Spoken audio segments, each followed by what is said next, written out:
Hello student, आज हम पढ़ेंगे asexual reproduction in Oedogonium part 2। Oedogonium में अलैंगिक जनन। इससे पहले हमने ऊडोगोनियम का classification, general characteristics and single cell का अध्ययन किया था। ऊडोगोनियम क्लोरोफाइसी क्लास का सदस्य है। क्लोरोफाइसी क्लास के अंतर्गत सभी ग्रीन एल्गी आती हैं जिनमें सेल वॉल सेलुलोज की बनी होती है तथा फ्लैजिला समान लंबाई के पाए जाते हैं। इसका ऑर्डर ऊडोगोनियल से ऊडोगोनियल्स ऑर्डर के अंतर्गत एक फैमिली आती है ऊडोगोनियसी। यह फ्रेश वाटर एल्गी होती है जो तालाब झील में पाई जाती हैं। साथ ही यह जो होती है अशाखित होती है, यानी कि अनब्रांच्ड होती है। इसमें शाखाएं नहीं पाई जाती, पर इसके कुछ जो मेंबर्स होते हैं उनमें शाखाएं भी देखने को मिलती हैं, यानी कि ऊडोगोनियम ब्रांच्ड भी होता है। इनमें जालिकावत क्लोरोप्लास्ट पाया जाता है। कोशिकाएं आयताकार होती हैं, बेलनाकार होती हैं, यूनिन्यूक्लिएट होती हैं तथा अनेक पायरिनॉइड्स पाए जाते हैं। कैप सेल्स डिवीजन करने वाली कोशिकाओं में ही देखने को मिलता है। यहाँ अलैंगिक जनन हम दो विधियों द्वारा पढ़ेंगे। फर्स्ट जूस्पोर द्वारा, सेकंड एकाइनिड द्वारा। ऊडोगोनियम के फिलामेंट की अग्रस्त कोशिका यानी कि एपिकल सेल तथा होल्ड फास्ट को छोड़कर कोई भी सेल अनुकूल परिस्थिति में जूस्पोरेंजियम की तरह वर्क करने लगती है। गो सीवा वैज्ञानिक के अनुसार जूस्पोरेंजियम का जीव द्रव्य चारों ओर से सिकुड़कर एक जूस्पोर बनाता है। स्ट्रीनेक के अनुसार जूस्पोरेंजियम की कोशिका भित्ति इम्बिशन प्रेशर द्वारा फट जाती है तथा जूस्पोर एक आशय में निकल आता है। आशय के समाप्त हो जाने पर जूस्पोर बाहर निकलकर अपने फ्लैजिला द्वारा पानी में स्वतंत्रतापूर्वक तैरने लगता है।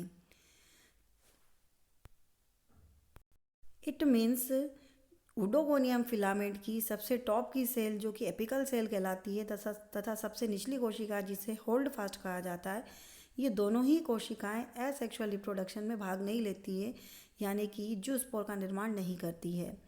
बीच की जो सेल्स होती हैं इनमें से कोई भी सेल्स जो होती है वह जूस्पोरेंजियम की तरह कार्य करने लगती है। यहाँ पर जूस्पोर का निर्माण अनुकूल परिस्थितियों में ही होता है। जूस्पोरेंजियम के अंदर जो प्रोटोप्लाज्म भरा रहता है वो कंस्ट्रिक्ट हो जाता है, सिकुड़ जाता है और सिकुड़कर जूस्पोर में बदल जाता है। अब आगे हम देखेंगे structure and germination of zoospore. Zoospore का संरचना एवं अंकुरण।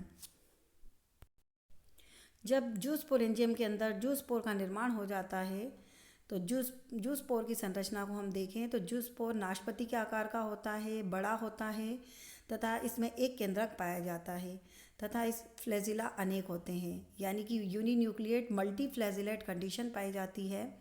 इसका अग्रभाग यानी कि जो एंटीरियर एंड होता है वह नुकीला तथा कलरलेस होता है। कुछ समय तक यह पानी में तैरते रहने के बाद जूस्पोर के फ्लैजिला लुप्त हो जाते हैं तथा यह अपने रंगहीन नुकीले व अग्रभाग द्वारा किसी सब स्ट्रेटम से चिपक जाता है। इसके बाद यह अनुप्रस्थ भित्ति यानी कि ट्रांसफर वाल द्वारा विभाजित होकर नया फिलामेंट बनाता है। यानी कि जूस्पोर जब जूस्पोरेंजियम से बाहर निकल आते हैं तो फ्लैजिला की सहायता से तैरते रहते हैं और कुछ समय बाद इनके फ्लैजिला गायब हो जाते हैं और यह किसी भी आधार से चिपक जाता है और चिपक कर जर्मिनेशन करके नया ऊडोगोनियम का फिलामेंट बनाता है। इसे हम यहाँ पर चित्र की सहायता से समझेंगे। आप यहाँ डायग्राम में देख सकते हैं।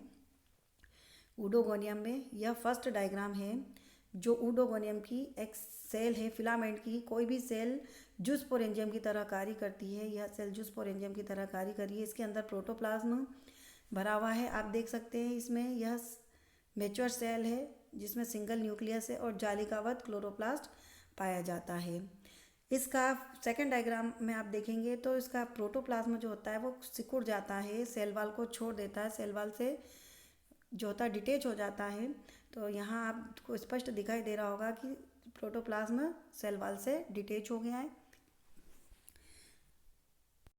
थर्ड डायग्राम में आप देखेंगे एक एम्प्टी जूस्पोरेंजियम है, जूस्पोरेंजियम खाली है और जो प्रोटोप्लाज्म था वो जूस्पोर में कन्वर्ट हो जाता है। इस डायग्राम में आप देखेंगे बड़ा वेसिकल है, वेसिकल के अंदर जूस्पोर आ जाता है। जूस्पोर देखिए आप नाशपाती के आकार का है, बड़ा होता है साइज़ में, नाशपाती के आकार का है। इसका अग्रभाग यहाँ स्पष्ट रूप से इस डायग्राम में देखेंगे, अग्रभाग इसका नुकीला और पश्च भाग चौड़ा होता है, जैसा कि क्लेमाइडोमोनास की सेल होती है उसी तरह का इसका स्ट्रक्चर होता है। इसकी विशेषता यह होती है कि यह मल्टीफ्लैजिलेट होता है, यूनिन्यूक्लिएट और मल्टीफ्लैजिलेट, इसमें कई सारे फ्लैजिला पाए जाते हैं। जब यह जूस्पोरेंजियम से बाहर आता है, वेसिकल में आ जाता है, वेसिकल जब फट जाती है, बस्ट हो जाती है, तो वेसिकल के बस्ट होने से जूस्पोर्स लिबरेट हो जाता है, बाहर आ जाता है और स्वतंत्रतापूर्वक यह पानी में तैरता रहता है।